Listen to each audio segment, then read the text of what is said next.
Hey everyone, it's your girl Sharron and welcome back. In this episode of So Says Sharron, we're talking about karma. Now, karma sounds like this deep spiritual concept, but in its simplest form, it's just cause and effect. That's it. But the moment we attach emotion to it, we start expecting things from it, and that's where we get it wrong. Because karma isn't something we can predict. There are too many variables, too many unseen factors, and too many moving parts. A common misconception is this idea that you always reap what you sow. And while that sounds good, any farmer will tell you that just because you plant something doesn't mean you're guaranteed a harvest. There are insects, weather conditions, soil quality, timing, and 100 other things that can interfere. So the idea that everything you do will come right back to you in a clean, predictable way simply isn't reality.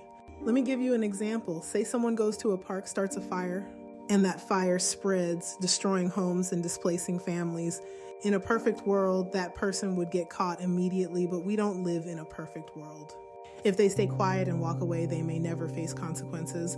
So did they reap what they sowed? Not exactly, because the people who truly experience the consequences are the ones affected by the fire.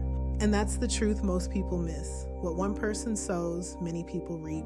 Now let's take it a step further.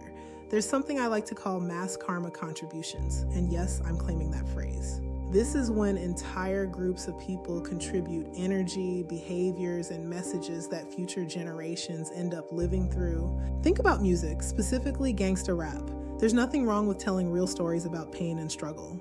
But when those stories are packaged with rhythm, repetition, and influence, they take on a life of their own. Over time, that energy spreads, it normalizes certain behaviors, and eventually it shapes culture. Then we fast forward and wonder why things feel more aggressive, more desensitized, and more disconnected. And here's the part people don't like to hear. We can't just point fingers at artists, media, or any one group, because we all participated, we listened, we repeated, we supported, and we absorbed it. So we all contributed to the outcome. Because energy is real. Whether you look at it spiritually or scientifically, what we put out matters. There have even been experiments showing how intention can affect water, where love creates structure and negativity creates distortion. So imagine what constant negativity does to people. Over time, that collective energy builds and we become desensitized to things that should never feel normal.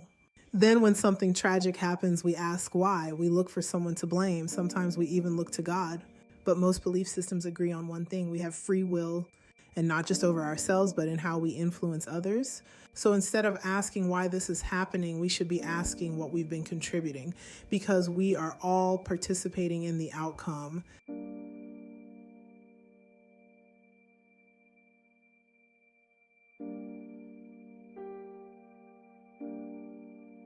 Once we truly understand how connected we are and how powerful our contributions are, we can start making different choices. Choices that shift not just our lives, but the world around us. I hope you enjoyed this episode, and I hope it gave you something to think about.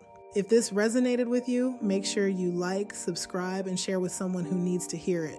Take care, everyone. Thank you for your support and smooches. Until then, travel well.